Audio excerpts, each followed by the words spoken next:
à toutes et à tous, soyez les bienvenus sur ce plateau. Nous sommes ensemble pour quasiment une heure au cours de laquelle on va évoquer l'un des enjeux les plus importants actuellement et dans les années à venir pour le secteur du bâtiment. Je veux parler bien sûr du développement durable, des lois, des certifications existent depuis maintenant un certain nombre d'années pour faire entrer la filière dans une nouvelle ère. Et il y a cette nouvelle réglementation, la RE 2020, qui s'appliquera au 1er janvier prochain et qui constitue finalement une nouvelle étape et une nouvelle exigence pour ce secteur. Cette loi, elle porte d'abord l'ambition de réduire l'empreinte carbone des bâtiments. Et dans ce domaine, des industriels n'ont pas attendu les différentes lois pour s'engager dans des démarches d'économie circulaire afin de réduire les impacts environnementaux de leurs produits. C'est le cas de Derbigum et de Rockwool qui sont à l'initiative de ce rendez-vous aujourd'hui. Je vous présente d'abord nos invités qui sont avec nous pour une heure. Benjamin, bonjour, Benjamin Dugère, vous êtes le directeur France de Derbigum. Bienvenue à vous. À vos côtés, David Lemoine. Bonjour David. Bonjour. Vous êtes formateur chez Rockwool depuis maintenant 2 ans. Vous assurez la formation auprès des artisans et professionnels du bâtiment sur la qualification RGE. Et vous avez été pendant 16 ans, c'est ça ? C'est ça. Commercial donc, chez donc Rockwool. Vincent Brère à vos côtés. Bonjour Vincent. Bonjour. Vous êtes directeur de l'agence Nantes Pouget Consultant, très connu dans le milieu je crois, un bureau d'études spécialiste de la thermique des bâtiments, un bureau qui existe depuis maintenant plus de 40 ans, c'est ça ? Exactement. Et puis il nous rejoindra également tout à l'heure Renaud Sanglier qui est chargé d'affaires chez Eleven, qui est un bureau d'études techniques spécialisé plus particulièrement depuis 20 ans dans les domaines du clos et du couvert, du génie climatique et des problématiques structurelles. En cours de cette émission, on va évoquer les démarches bien sûr engagées par Rockwool et Derbigum depuis très longtemps pour rendre leurs produits recyclables et à faible impact. Et puis on évoquera aussi cette fameuse RE 2020 qui fait beaucoup parler. Et puis vous qui nous suivez derrière les écrans, vous pouvez bien sûr participer à ce rendez-vous en posant vos questions sur l'adresse mail qui va s'afficher maintenant et que vous reverrez d'ailleurs tout au long de ce rendez-vous, rockwoolderbigum@gmail.com. Voilà, je vous ai tout dit, on va pouvoir rentrer tout de suite dans les débats, dans l'échange, donc avec nos invités. Benjamin d'abord et David, je voudrais qu'on connaisse un peu mieux d'abord vos entreprises. Benjamin, un mot d'abord sur Derbigum, une entreprise belge, c'est ça ? Absolument. Ouais. Donc, Derbigum est un groupe familial belge qui a été créé il y a bientôt 100 ans. C'est un groupe qui est aujourd'hui un acteur mondial dans le monde de l'étanchéité. On est 350 personnes réparties dans différents bureaux de vente. On a couvert. On a l'habitude aujourd'hui de dire qu'on a couvert à peu près 600 millions de mètres carrés de toiture. Quand même. Et Voilà. en France ? Et en France, on couvre à peu près 1 million de mètres carrés par année. David, quelques mots également sur Rockwool concerne bien votre entreprise. Oui, donc qui est connu évidemment dans le milieu. Oui, le groupe Rockwool est d'origine danoise, implanté en France depuis 1978, leader mondial de la laine de roche, aujourd'hui présent sur une quarantaine de pays, et nous produisons principalement des isolants pour le bâtiment. Qui sont réputés pour leurs propriétés thermiques, bien sûr. On reviendra évidemment sur les caractéristiques de vos produits tout à l'heure. Vincent Brère, je voudrais d'abord qu'on parle de la RE 2020 pour planter un peu le décor, parce que si on est là, c'est aussi parce qu'il y a cette réglementation qui arrive auquel les professionnels du bâtiment et les industriels doivent évidemment s'adapter. Comment d'abord le secteur appréhende-t-il 3 mois avant l'entrée en vigueur l'arrivée de cette loi ? C'est la panique, on y est quand même très préparé globalement. Pas tant que ça, je pense. Je pense qu'il y a vraiment un mélange d'excitation, d'agir encore plus pour décarboner la construction. Ouais. Et puis un peu d'appréhension quand même, parce que c'est un certain saut dans le vide en termes de connaissance de cette nouvelle méthode, et principalement autour des données environnementales et de la quantification du carbone dans les bâtiments. Vous diriez globalement que le secteur est bien préparé ou qu'il s'y prend un peu à la dernière minute ? J'ai quelques doutes sur la préparation quand même. Enfin, ça dépend si on parle là aujourd'hui, on parle des acteurs industriels qui sont, je pense, qui se sont. Mais les porteurs de projets aussi. Mais les porteurs de projets et la maîtrise d'œuvre, je la sens un peu en attente encore par rapport à l'application qui va arriver dans les prochains mois. Parce qu'il y a eu la RT 2012, il y a la RE 2020. On est quoi ? Sur de la continuité ? On n'est pas sur une rupture, mais on est quand même, vous disiez, sur un grand saut quand même. Dans le vide, je ne sais pas, mais en tout cas, il y a un grand gap entre les deux. Oui, alors il y a eu... On était plutôt sur le thermique avant, là on est vraiment sur l'environnemental et le carbone. Voilà, depuis que les réglementations thermiques existent, on s'est focalisé sur les kilowattheures, sur l'énergie. Ouais, bien sûr.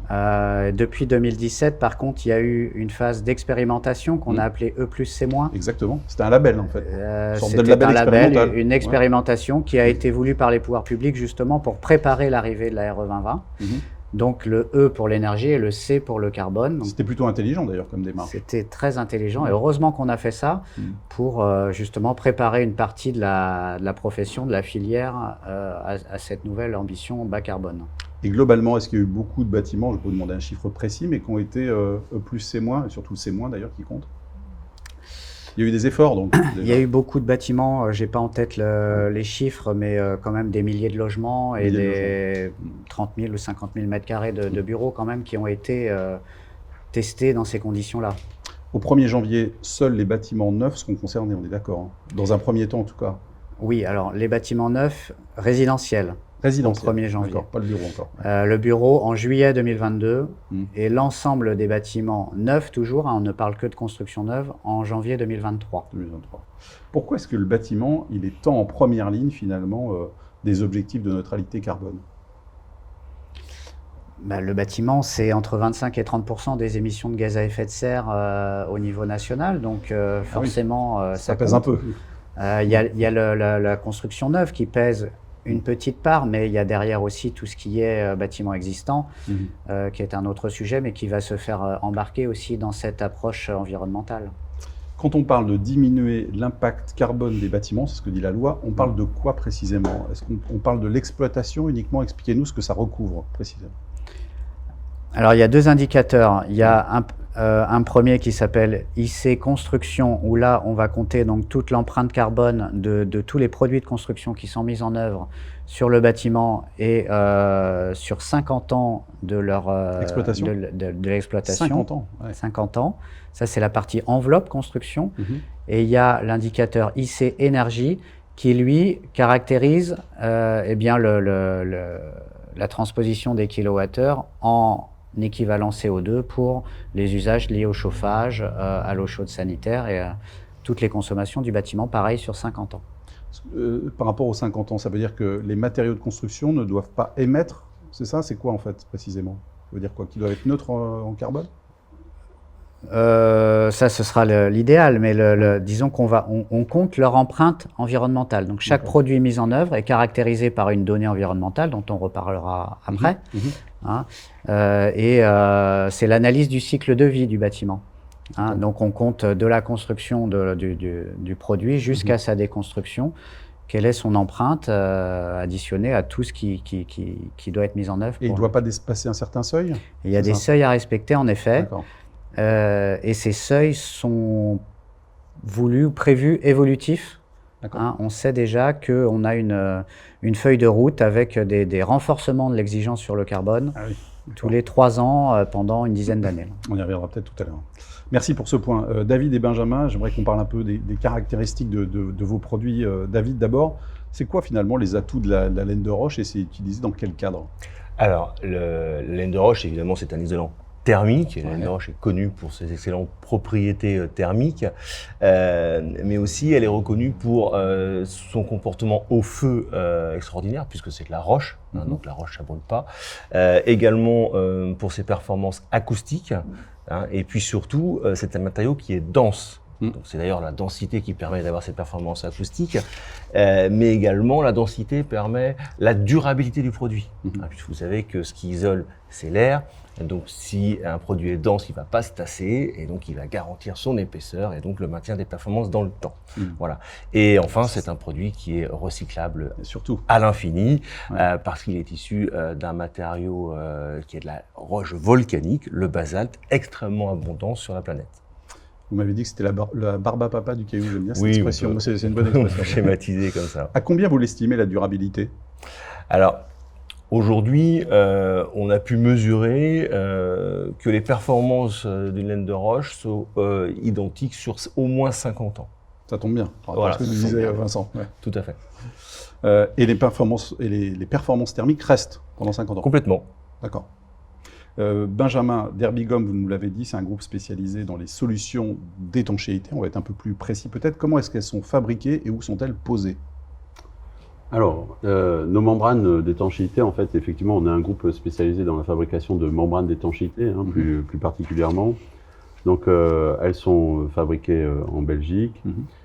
C'est un alliage de différents matériaux, donc c'est un mélange de bitume et de polymère, dans lequel on va rajouter des armatures pour leur donner une stabilité dimensionnelle, des performances au poinçonnement, enfin voilà, des caractéristiques physiques. Et des huiles végétales, enfin, ouais, après, en fonction des produits. Non, mais il y a deux grandes familles, en fait, chez nous, de membranes d'étanchéité. Il y a les membranes d'étanchéité bitumineuses, donc ce mélange de bitume et de polymère, et puis des étanchéités, des membranes qui sont synthétiques, où là, chez Derbigum, on a fait le choix de l'EVA, de l'acétate de vinyle. Donc c'est installé sur des toitures, terrasses? Alors principalement effectivement des toitures terrasses, mais on fait aussi de l'étanchéité sur des ouvrages d'art, sur des ponts, sur des parkings, partout où il y a besoin d'étanchéité. Même question pour David, c'est quoi la durée de vie d'une membrane Derbigum, Benjamin? Alors la durée de vie de la membrane dans sa phase de service, donc aujourd'hui elle a été auditée chez nous par un institut anglais qui s'appelle le VBA. C'est le CSTB anglais, on va dire. Voilà, exactement. Et ils ont donné une durée de vie dans sa phase de service qui est de plus de 40 ans. D'accord. Voilà. Donc on audite des chantiers qui ont été mis en œuvre dans les années 70 aujourd'hui, et on les audite régulièrement pour voir comment vit la membrane dans sa phase de vie, je dirais, terrain, quoi. Donc 45 ans, c'est ce que vous avez estimé à peu près sur... Aujourd'hui, on est sur plus de 40 ans. On a dépassé les 45 ans. On verra comment ça va vivre demain, mais on a bon espoir d'atteindre les 50. En tout cas, la durabilité, c'est dans la philosophie, j'allais dire, dans l'ADN un peu de Derbigum. Oui, la durabilité, c'est la philosophie de Derbigum dès le début. Effectivement, c'est le premier fondement pour nous de l'éco-responsabilité, de fabriquer un produit durable. C'est dans notre ADN, c'est clair. Et vous avez ajouté à ça l'éco-responsabilité? L'éco-responsabilité, elle est venue très rapidement chez Derbigum, mais c'est vrai que depuis maintenant une trentaine d'années, elle a pris une autre figure avec le recyclage. C'est aujourd'hui 100% des produits sont recyclés? Alors, ou sont recyclables, on va dire. En tout Exactement. C'est-à-dire que les membranes d'étanchéité que l'on met sur le marché, elles sont 100% recyclables.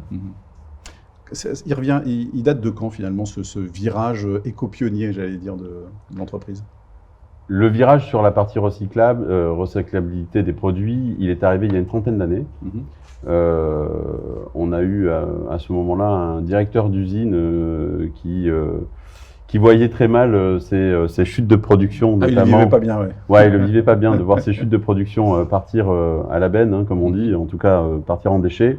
Et il a mis au point une machine qui a permis, dans un premier temps, de recycler les chutes de production.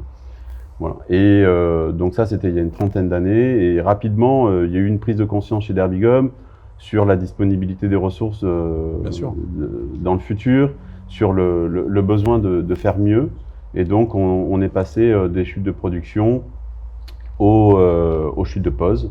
Et puis, plus récemment, il y a un peu plus de 10 ans maintenant, sur la capacité de recycler des anciennes toitures et des anciennes étanchéités. Et puis, vous êtes moins dépendant des coûts de matières premières, ce qui n'est pas neutre. Oui, il y a ça aussi, effectivement. C'est qu'on voit effectivement une inflation quasi continue des matières premières, et il y a effectivement un intérêt à se dire, on récupère des anciennes étanchéités pour être un peu plus indépendant sur ce sourcing des matières premières. La laine de roche, c'est recyclable combien de fois, David? À l'infini. À l'infini? Eh oui. En fait, dans notre process même industriel, on recycle depuis toujours nos chutes de production. Sur le site de production, vous recyclez? Tout à fait. Comme Derbigum, en fait. C'est vraiment intégré au process de production. Et depuis une dizaine d'années, on propose un service qui s'appelle Rockcycle, qui permet de recycler les chutes de chantier. D'accord. Donc on a au début principalement mis en place sur les chantiers de toiture terrasse. Chantier neuf plutôt. Chantier neuf de toiture terrasse. Aujourd'hui ça se développe énormément sur les applications d'isolation thermique par l'extérieur. Et puis aujourd'hui nous sommes capables de recycler de la laine de déconstruction. Sur la réno. Exactement. Bah tiens, justement, je vous propose qu'on parte dans les Hauts-de-Seine. On va voir un exemple de ce que vous venez de nous dire, David. On va voir comment se met en place ce service Rockcycle Rénovation, avec notamment le témoignage du maître d'ouvrage, en l'occurrence IRP, qui gère un parc locatif social. Regardez.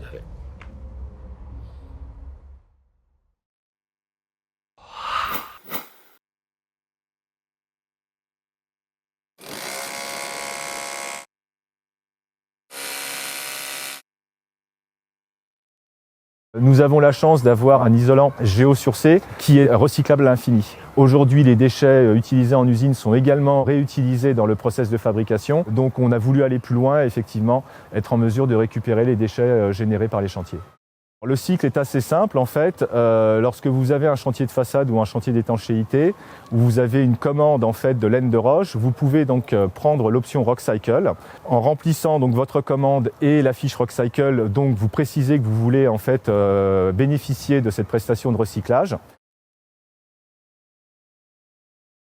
Donc les semis viennent, nous livrent en grosse quantité. Du coup après, mes employés trient et récupèrent les déchets.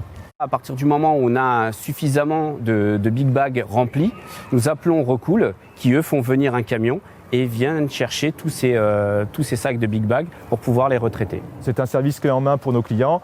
Le seul effort qu'ils ont à faire, c'est d'avertir et de sensibiliser leur équipe de pose au tri des déchets. Que nous mettions les laines de roche dans des bennes tout venant ou que nous le mettions en big bag, c'est quasiment la même chose. L'avantage, c'est qu'on sait où partent les déchets et comment sont retraités ces déchets.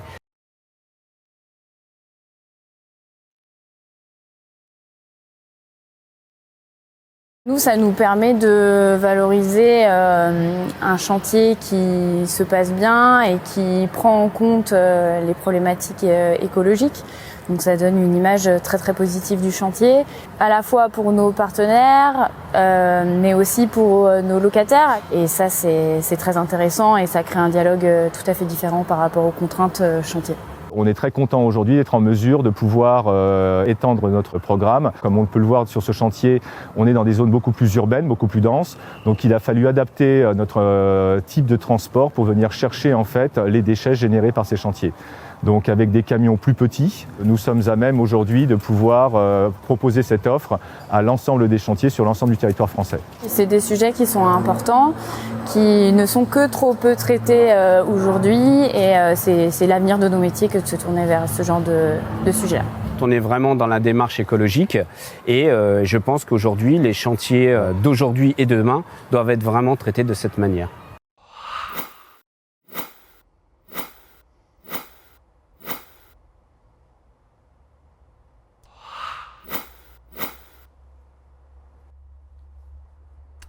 Voilà, c'était écrit en danois, mais on l'a tous compris, évidemment. Ouais. Vous parlez le danois couramment. David, vous avez rencontré des difficultés à la mise en place de ce service, quand vous l'avez proposé? Alors, comme tout service de recyclage, le principe est de trier, c'est-à-dire de ne pas mélanger les matériaux dès le départ. Donc, il faut sensibiliser les entreprises. Ouais. Les équipes de chantier. Exactement. Ouais. Ouais. Donc, à un moment donné, voilà, il faut un peu d'impulsion de votre part. En même temps, si ça ne vient pas de vous, ça ne vient pas de quelqu'un d'autre. Oui. Est-ce que ça représente quand même un coût supplémentaire pour l'entreprise, ou en tout cas pour le maître d'ouvrage? Quel est l'intérêt finalement pour lui? Alors, tout d'abord, si on veut être en phase avec les enjeux environnementaux, de toute façon, le tri est une démarche qui se généralise. D'ailleurs, on va, pour nous, à titre personnel, trier de plus en plus nos déchets ménagers. Et puis, il ne faut pas oublier que les entreprises ont des coûts de mise à la décharge de leurs déchets de chantier. Et c'est des coûts qui vont aller s'accroître de plus en plus. Donc au final, c'est quasi neutre, quoi, on va dire. Ah oui, ça peut même être intéressant. Plus intéressant. Ouais. Donc une question d'image aussi, importante évidemment. Benjamin, dans les années 90, chez Derbigum, vous affirmiez déjà, vous l'avez dit haut et fort à l'époque, que votre gamme était composée de produits recyclés. Est-ce qu'il y a 30 ans déjà, ça portait ce message? Je ne suis pas certain qu'à l'époque, effectivement, on le portait très fort parce que parce que je crois qu'il y a 30 ans, la perception du recyclage, elle était fondamentalement différente dans la conscience collective. Ouais. Je pense qu'il y a un exemple assez simple, hein, mais c'est vrai que il y a une trentaine d'années, quand est arrivé les premiers papiers recyclés ou les choses comme ça, on avait plutôt une image, on va dire, qui n'était pas terrible sur la qualité. Bas de gamme, quoi. Exactement. Exactement. Bon, je pense que depuis aussi, technologiquement, les industriels ont énormément progressé, quoi. À quel moment, finalement, vous vous dites, bon, on va l'affirmer un peu plus fort? Alors, c'est arrivé, je dirais, il y a plus une dizaine d'années, où on a senti effectivement ce besoin, où aussi d'un point de vue technologique, on a avancé, on a été en capacité de retraiter toutes les chutes de postes. Donc on a étendu le réseau, on est allé chercher du volume, on a commencé à diffuser. Donc ça a commencé par des membranes qui étaient peut-être plutôt les pare-vapeurs ou les sous-couches, et puis c'est arrivé après dans les couches de finition.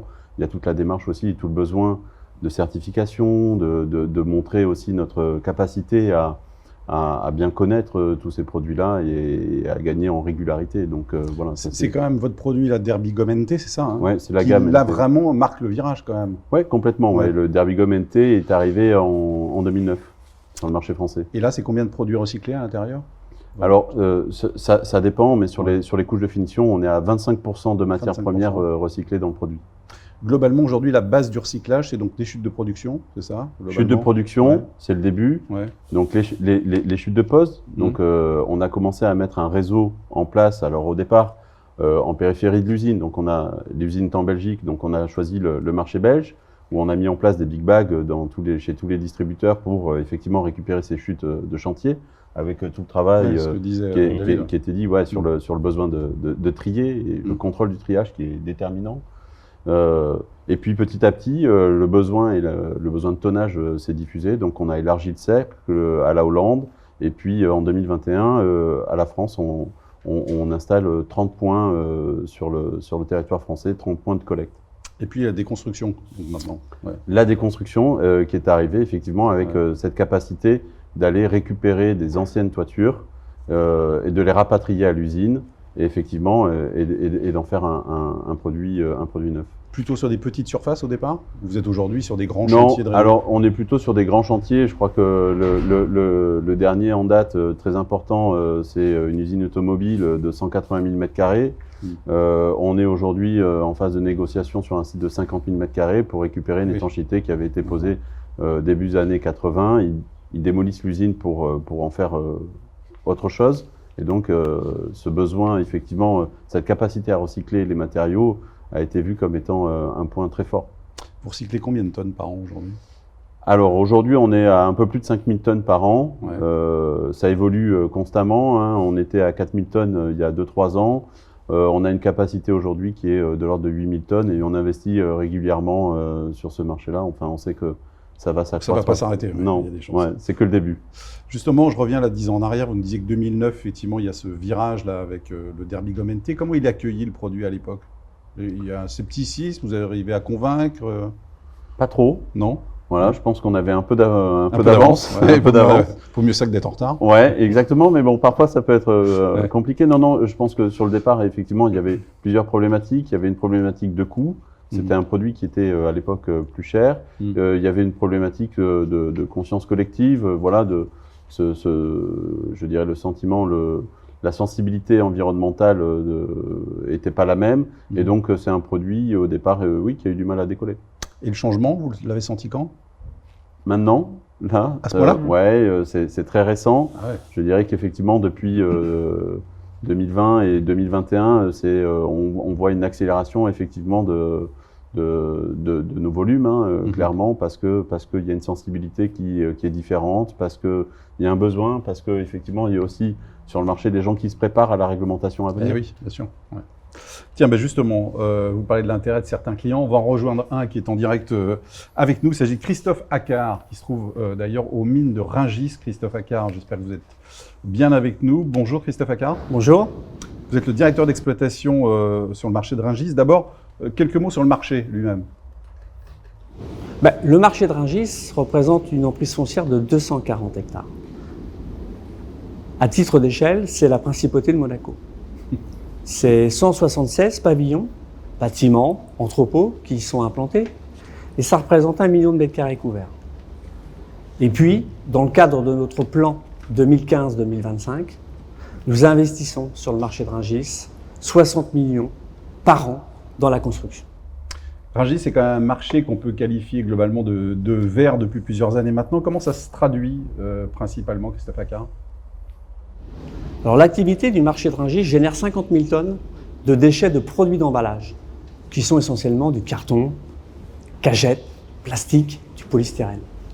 Basé sur notre principe de l'économie circulaire, 100% de nos déchets de l'activité du marché sont valorisés. La première valorisation, qui est la valorisation des matières.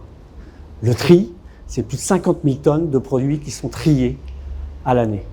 Et puis la valorisation énergétique, qui concerne tous les produits qui ne peuvent être recyclés, qui sont souillés et qui font l'objet d'une incinération.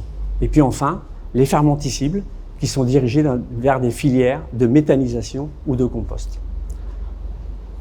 Par ailleurs, les invendus, les produits invendus mais consommables sur le marché de Rungis ne sont pas jetés. Ils sont confiés à des associations implantées sur le mine, permettant de répondre à notre volonté d'anti-gaspillage. Vous parlez de cette usine d'incinération donc sur le marché. Est-ce que l'énergie qui est produite sert à chauffer le marché? 27 000 tonnes par an de déchets non valorisés sont apportés à notre usine d'incinération. Cette usine permet de chauffer l'ensemble du réseau urbain du marché de Rungis, qui représente 60 km de réseau, ainsi que les communes avoisinantes au marché, à savoir la ville de Rungis, l'aéroport de Orly, ainsi que des quartiers de Choisy-Vitry, représentant l'équivalent de 5000 logements. Est-ce que cette approche du recyclage et de la valorisation que vous nous décrivez, vous l'avez également dans la construction, la rénovation du marché qui est d'ailleurs en cours actuellement? Bien évidemment, dans le cadre de nos travaux, nous systématisons bien évidemment la prise en compte de l'éco-conception et favorisons les propositions incluant des solutions de réutilisation des matériaux lors de la conception de nos projets. C'est notamment dans le cadre de nos campagnes de renouvellement de nos toitures terrasses sur le mine de Rungis, qui représentent 30 000 m² par an, que nous privilégions des produits applicables à froid, sans flamme et recyclables, correspondant aux produits proposés par Derbigum. Justement, quelle garantie vous souhaitiez avoir quant à ces produits utilisés sur cette rénovation? Alors bien évidemment, notre intérêt, c'est d'avoir un produit de recyclage le plus neutre possible sur l'économie circulaire, une durabilité des matériaux sans augmenter forcément la fréquence de la maintenance, et puis l'utilisation de produits qui ne génèrent pas ou peu de déchets, qui nous permettent ainsi de conserver des chantiers plus propres et plus sécurisés. Merci beaucoup Christophe Accard. Merci beaucoup. Merci à vous pour votre témoignage. C'est incroyable, hein, les chiffres de Rungis, ça donne toujours le tournis, la principauté de Monaco. Benjamin, vous nous rappeliez que le produit, il n'est pas plus cher, donc ça n'est pas qu'une question de prix. Non, clairement aujourd'hui c'est un produit qui est pas plus cher qu'un produit standard chez Derbigum, donc c'est pas une problématique de prix. C'est une combinaison de plein de choses. C'est une combinaison de plein de choses, c'est une combinaison la sensibilité des clients. Ce qu'on a vu à Rungis, ouais. Voilà, les habitudes aussi. Il y a tout ça qu'il faut prendre en compte, mais effectivement ça commence à venir. Et puis la RE 2020 quand même, ce que vous disiez à un moment donné. La RE 2020, c'est clair que je suis persuadé que pour nous ça va être un moteur important, notamment dans le marché du neuf. Quel est l'impact en termes de CO2 du Derbigum NT?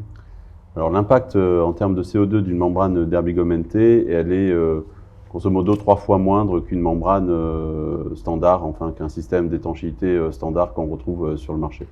Et ces chiffres, on peut les trouver facilement sur les fiches. Hein. Oui, complètement. Ouais. En fait, ce sont des chiffres qui sont publiés sur la base IGNES, donc ce sont les FDES, les fameuses FDES qui sont publiées sur la base IGNES et donc qui sont à disposition des maîtres d'œuvre et des maîtres d'ouvrage pour vérifier les chiffres que nous, industriels, on annonce. Très bien. Je voudrais qu'on parle avec Renaud Sanglier. Bonjour Renaud, merci de nous avoir rejoints. Il y a certaines normes qui évoluent, des besoins de clients qui évoluent également, on l'a entendu. Le Derbigum NT, là, dont on parlait, ça a l'air évidemment de répondre à des besoins, des demandes actuelles des clients. Pourquoi ça séduit ce produit aujourd'hui? Nous, c'est une membrane qu'on aime beaucoup promouvoir, le Derbigum NT, notamment à travers tout le côté écologique qu'on a pu voir. C'est vraiment, il y a beaucoup de clients qui sont sensibilisés à ça, notamment avec l'arrivée de la RE 2020. Même au-delà de ce côté totalement écologique, vert de cette membrane, c'est une membrane aussi qui techniquement apporte des garanties qu'on ne trouve pas particulièrement sur d'autres systèmes d'étanchéité plus classiques. On a une pérennité qui est vraiment presque doublée. On a vu tout à l'heure 45 ans. Donc c'est vraiment une membrane que nous on aime bien proposer à nos maîtres d'ouvrage et qu'on aime bien mettre en avant. Et puis il y a le recyclage effectivement sur les chantiers en plus. Exactement. Est-ce que en ce qui concerne la technicité du produit, c'est plus compliqué à installer? Est-ce que ça demande une formation spécifique? Par rapport à une membrane Derbigum classique, il n'y a pas vraiment d'une technicité supplémentaire à avoir. Par contre, entre une membrane APP, donc les membranes Derbigum, et une membrane SBS, qui sont des membranes plus classiques qu'on va trouver sur le marché, il y a une technicité, il y a une autre technicité à avoir. Il faut plus chauffer la membrane. Donc je sais que Derbigum a des entreprises qui sont agréées pour permettre la pose de ce produit-là. Également, il y a même pour les entreprises qui ne sont pas agréées, je sais que Derbigum se plaît à venir sur chantier au démarrage et pendant la réalisation des travaux pour vérifier que la membrane est bien posée. Donc on a vraiment une maîtrise totale sur la qualité de l'ouvrage rendu en fait. Comment vous assurez, parce que tout à l'heure Benjamin nous disait qu'effectivement aujourd'hui dans les déconstructions il récupère effectivement les déchets, comment vous assurez-vous quand le produit est installé, quand un bâtiment est terminé, que dans 45-50 ans, est-ce que ces produits, on pourra bien les récupérer, c'est-à-dire dans la déconstruction, et non pas les démolir et les jeter? C'est le cœur même en fait, du métier de maître d'œuvre. Nous, on nous engage pour vérifier la technicité des travaux sur site. Donc, on va démarrer déjà, on va venir proposer des produits aux clients. Donc, la plupart du temps, pour les étanchéités, c'est vrai qu'on aime bien promouvoir le Derbigum NT. Et ensuite, en phase chantier, on va venir se déplacer régulièrement sur site de manière hebdomadaire, même plus si nécessaire, afin de vérifier comment la membrane va être posée et vérifier que ça va bien être déconstructible et qu'on ne va pas avoir une démolition 40 ou 50 ans après. Donc pour vérifier vraiment que la membrane puisse être recyclable.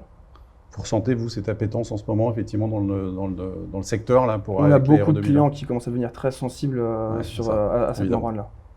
Merci beaucoup pour votre témoignage, Renaud. Vous voulez apporter un complément, Benjamin, par rapport à ce que vient de dire Renaud? Oui, je dirais qu'effectivement, c'est dans notre... Dans nos services et dans notre quotidien d'apporter aux maîtres d'ouvrage qui font le choix de nos produits, effectivement, d'assurer que techniquement les produits soient bien posés. Chez Rockwool, comment vous garantissez finalement le faible impact de votre produit, David?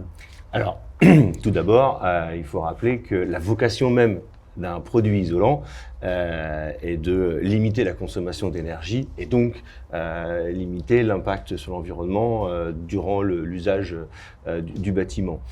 Ensuite, Rockwool s'engage depuis un moment maintenant dans la justification de son empreinte sur l'environnement à travers la création des fameuses FDES, ces fiches de données environnementales et sanitaires. Ces fiches sont vérifiées par des bureaux indépendants et ensuite publiées publiquement sur la base INIES. Et ces nouveaux produits en laine de roche, ils ont combien de matières premières recyclées? Alors on peut aller jusqu'à 50% de matières. 50%. Ouais, 50% de matières premières recyclées dans nos produits. Et aujourd'hui, en 2021, on a plus de 130 FDES disponibles sur la base INIES. Chez Derbigum, Benjamin, qui sont les clients qui sont aujourd'hui les plus sensibles à la question de l'impact? Aujourd'hui, les plus sensibles, c'est clairement marché public. Ah oui? Ouais, et ils sont vraiment très sensibles. Marché privé aussi, des industriels, des gens qui gèrent un patrimoine sur du long terme. Là où aujourd'hui on voit que ça bouge pas trop, c'est tout ce qui est le marché du logement et du neuf. Parce que les bailleurs sociaux sont eux effectivement assez demandeurs, mais on sait qu'avec la RE 2020 qui arrive, pas le choix. Oui, ça va venir. C'est ce que vous nous expliqué tout à l'heure Vincent qui est revenu nous voir, Vincent Brère. On est d'accord, ce sera uniquement pour les permis de construire déposés après le 1er janvier que la loi entrera en vigueur ou pas? Oui. Ça s'appliquera uniquement pour le d'abord, c'est ça. C'est ça. Et pour les permis de construire après le 1er janvier. On évoquait tout à l'heure ces fameuses fiches de données environnementales sanitaires, les FDES. Pour utiliser un produit sur un chantier à partir du 1er janvier, il devra avoir cette fiche-là ou pas? Alors c'est mieux s'il a cette fiche-là, c'est pas obligatoire. On pourra le valoriser. Vous doutez bien qu'il y a des milliers de produits qui sont mis en œuvre dans un bâtiment, donc il y a une phase d'apprentissage et il y a des valeurs par défaut. En attendant, s'il y a des trous dans la raquette, on va dire par rapport à des produits, on peut utiliser des valeurs par défaut. D'accord, mais c'est mieux d'avoir la fiche. Évidemment, pas forcément un bon point ça si on l'a valorise pas. grandement le produit et si on n'a que des valeurs par défaut, on sera très pénalisé. Il paraît que l'État envisage un label pour encourager ceux qui seront les plus avancés dans la réglementation dans les mois, années qui viennent. Vous avez entendu parler de ça ou pas? Oui, comme à chaque nouvelle réglementation, les pouvoirs publics mettent en place un label pour inciter une partie de la profession à prendre une longueur d'avance. La réglementation, c'est une voiture balai, c'est un minimum réglementaire et vous avez toujours des échappés qui essayent de faire mieux et donc ils peuvent s'appuyer sur un label. Ouais. Cette RE 2020, vous l'avez un peu dit tout à l'heure, elle ne sera pas figée, elle doit monter en puissance. Vous pouvez nous dire à peu près quel est le calendrier là, des années à venir? Donc effectivement, il y a Donc, juillet, les bureaux, c'est ça, vous nous avez dit? Alors voilà, janvier le résidentiel, juillet 2022, bureaux et enseignement, et janvier 2023, le reste des constructions neuves. D'accord. Ensuite, les pouvoirs publics ont installé une phase d'apprentissage, parce que comme on le disait tout à l'heure, c'est assez nouveau pour une grande partie des acteurs. Il faut s'approprier les méthodes de calcul, les fiches FDES.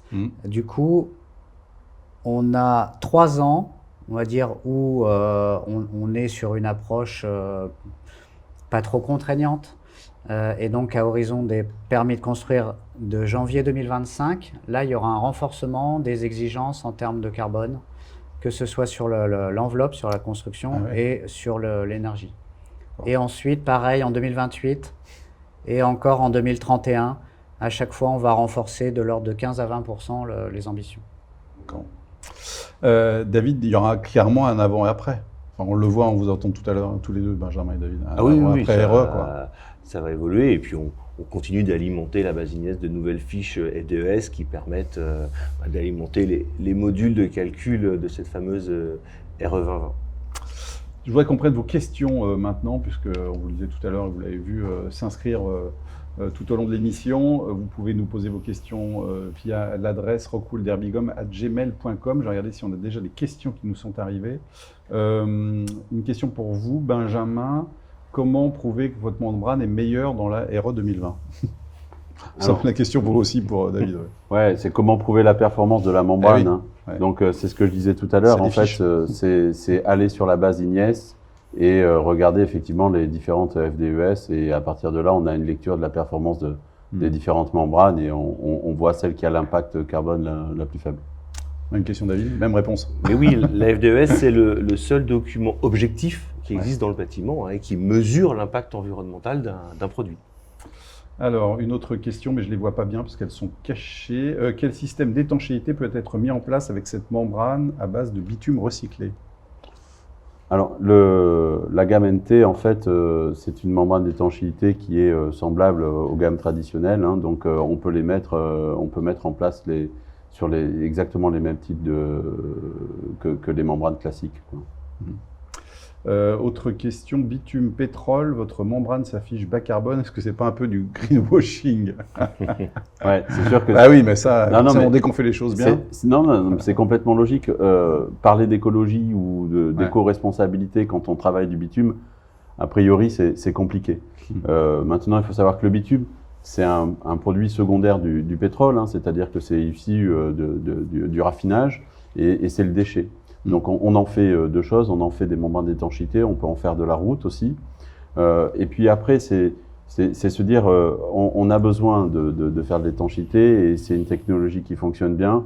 Maintenant, dans cette technologie, dans cette démarche industrielle, comment on fait le mieux possible?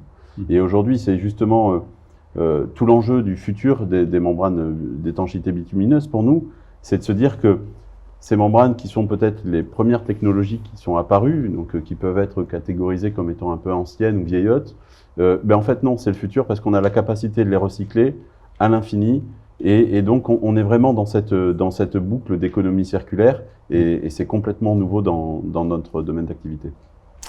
David, pareil sur le greenwashing, parce qu'à force de mettre en avant effectivement la part de produits recyclés, la recyclabilité, la durabilité de vos produits, on va vous dire, vous en faites un peu des caisses, quoi, c'est ça? Je dirais que nos produits intrinsèquement ont toujours été recyclables. C'est vrai.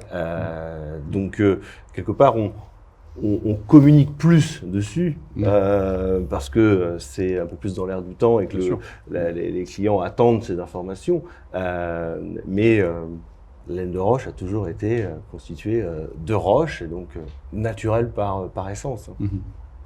Qu'est-ce qui pousse un industriel à faire rénover sa toiture avec vos produits recyclés en l'absence de réglementation concernant ses travaux?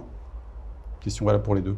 L'éthique, débat. David, ouais. Parce que on voit bien qu'il y a une tendance qui généralise, et tant mieux, parce que les enjeux environnementaux sont évidents pour la plupart des gens aujourd'hui. Et puis, des réglementations comme la RE 2020 qui tendent à soutenir ce virage qui est nécessaire. Benjamin? Moi, je dirais l'envie de mieux faire, ouais, c'est ça. On parle de la fin de vie des produits, mais réfléchissez-vous à limiter l'impact carbone au niveau de la production et du transport? Bonne question. Oui. Ouais. Alors, la production de notre laine de roche va de plus en plus être faite avec de l'énergie électrique décarbonée, parce qu'en France, on a la chance d'avoir l'électricité nucléaire décarbonée. Et puis, il faut savoir que notre usine française est située dans le Massif central, là où se trouve la roche volcanique, en fait. Et donc, la grande majorité des produits d'étanchéité sont produits dans cette usine française. Et donc, on limite au maximum les imports et donc le transport de ces matériaux. Benjamin? Ouais. Alors oui, évidemment, on y réfléchit. Effectivement, chez Derbigum, on a déjà fait le choix de produire à 100% avec de l'énergie verte. Donc, c'est un choix qui date maintenant d'il y a une dizaine d'années. Bien, on arrive quasiment au terme de cette émission. Deux dernières questions, enfin une question pour chacun. David, c'est quoi finalement le coup d'après, j'allais dire, pour Rockwool? À quel nouveau service ou produit vous réfléchissez aujourd'hui? Globalement, c'est de continuer nos efforts pour limiter l'impact carbone de nos produits, tant par leur performance. Ouais. Plus les produits sont performants et plus ils permettront de limiter la consommation des bâtiments, mais aussi au travers de leur production. Toutes les nouvelles usines du groupe vont aujourd'hui être avec des fours électriques. C'est aujourd'hui quelque chose d'acté dans le groupe. Benjamin, l'ambition, la marche supplémentaire pour Derbigum?